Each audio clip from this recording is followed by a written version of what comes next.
Bueno, en una primera etapa, como ya lo mencionaba, eh, en que la Corte se va consolidando del 2000 al 2005 como un tribunal con visibilidad, que interviene en las decisiones jurídicas y políticas, pues fue una etapa pues de encontronazos ya en la Corte. Es un viejo jugador, el presidente de la República, en la Corte, porque como jefe de gobierno pues tuvo varios desencuentros con otros órganos del Estado, controversias constitucionales por el horario de verano, por la Convención para la Desaparición Forzada, la Convención Interamericana, pero la más sonada fue la de su propio desafuero, en la que pues acusa a Mariano Azuela Huitrón, el nieto de don Mariano Azuela, el escritor de origen jalisciense, pues de interferir en cuestiones estrictamente jurídicas cuando él era juez, o por lo menos iba a ser juez del asunto del desafuero una vez que llegara a la Suprema Corte, porque seguramente si hubiese sido algo procedente, jurídicamente hablando, pues se hubiese llegado a la Corte. Entonces se quejaba el presidente de la República de estar interfiriendo en los asuntos estrictamente políticos. El ministro Azuela se defendió, dijo, pues a mí me consultó el Poder Ejecutivo y yo como presidente de la Corte, pues me reuní con él y emití mi opinión de lo que la Constitución señala. Aquí quiero hacer un paréntesis porque los jueces no pueden pronunciarse, ningún juez civil, penal, mercantil, ni mucho menos los jueces constitucionales pueden pronunciarse con antelación sobre el sentido de un fallo que se va a dar en un futuro próximo, un futuro lejano. Es decir, no pueden adelantar su criterio. Eso es una regla universal, no existe eso aquí en México, ni en Inglaterra, ni en la India. Los jueces no pueden reunirse con los litigantes para darles una perspectiva de su criterio. Si acaso se puede en algunas materias, como la penal, pero sería en presencia de todas las partes. Pueden las personas involucradas en un litigio platicar con el juez en presencia de todos, ¿no? En materia penal, por ejemplo, la víctima, con su representante, el imputado, su representante, la fiscalía, etcétera. O sea, no se pueden arreglos en lo oscurito, pero bueno, en México existe el litigio de oído, que le llaman, y pues se reunió el presidente de la Corte con el presidente Fox y pues acusó Andrés Manuel López Obrador de un complot de Estado en su contra. Y bueno, pues tuvo razón. Al final todo el mundo aceptó que fue esa reunión, incluso el propio Santiago Kirill Miranda también lo reconoció. Y bueno, al final pues quedó al desnudo esta baladronada en contra del presidente, el actual presidente de la República. Entonces fue una corte que Fox forzó a la politización. Era una corte mesurada, era una corte que estaba aprendiendo a tratar y a tener un papel como tribunal constitucional, pero Fox la forza, la intenta subyugar, digamos, a sus intereses. Y en ese tiempo, bueno, recordemos este asunto, casi nadie lo sabe, ni lo discute, ni lo recuerda, que en el contexto de la famosa esa fiscalía que dirigía Ignacio Carrillo Prieto, la FEMOSP, la Fiscalía para los Movimientos Sociales Políticos del Pasado, FEMOSP, pues se estaba intentando exonerar a varios de los acusados por la prescripción del delito de desaparición forzada, un delito que la Corte ambiguamente dijo, bueno, no prescribe el delito, pero tampoco puedes investigar a los militares en esta controversia que planteó el entonces jefe de gobierno del DF, y que sirvió por lo menos para que la Corte se pronunciara sobre los aspectos de la reserva que México había opuesto a la Convención Interamericana para la Desaparición Forzada de Personas. Creo que si la Corte hubiera cambiado su sentido, pues no hubiese transcurrido, o sea, un sentido más favorable a los derechos y a la búsqueda de la justicia, a la reparación, a la verdad de lo que sucedió en aquella época,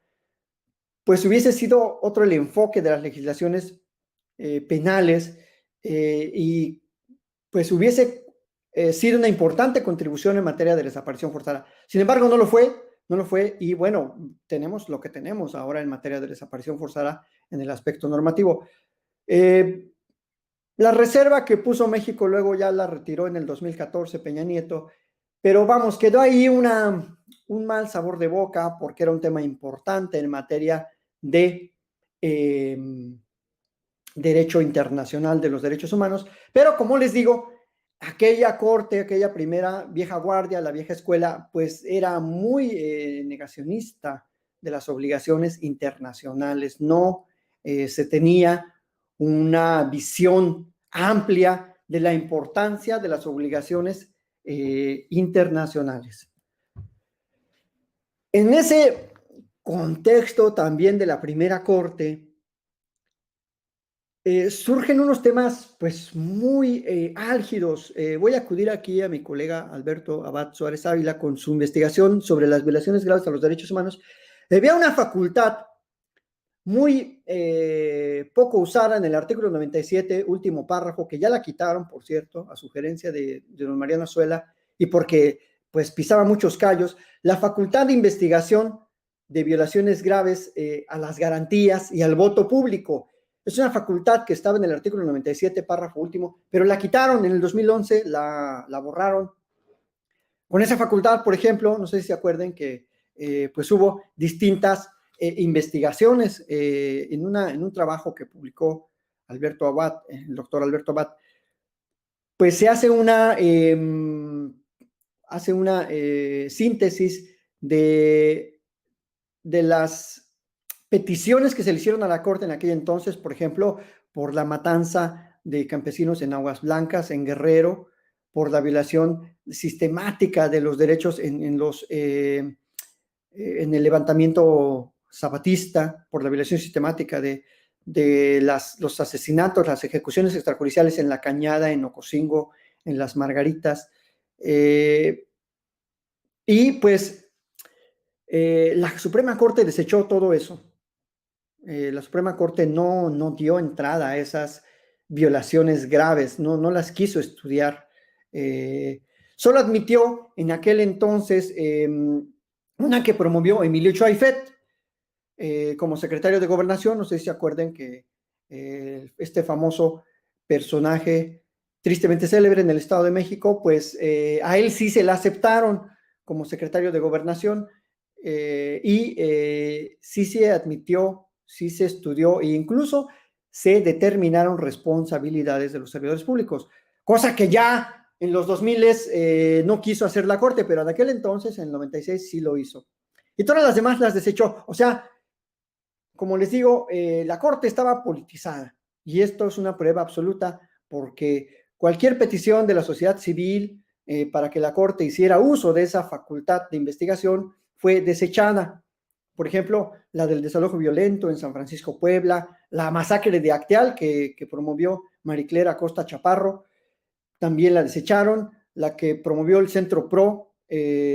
sobre la masacre del Charco en Guerrero también la desecharon. O sea, solo se admitió en aquel entonces la de Emilio Choaifet Chemor. Y fue un periodo muy convulsivo. De hecho, por ejemplo, el asunto de la masacre de Chenaló, al no haber tenido nunca una resolución adecuada, una reparación, una verdad integral sobre lo que sucedió, pues está incluso también ahí en la congeladora de la Comisión Interamericana de Derechos Humanos. No ha avanzado y ahí pues claro que hay responsabilidad de Ernesto Zedillo Ponce León, de Emilio Choaifet y de otros que yo creo que ya hasta se murieron, pero era esa corte que pues solo le daba voz a, digamos, las peticiones políticas.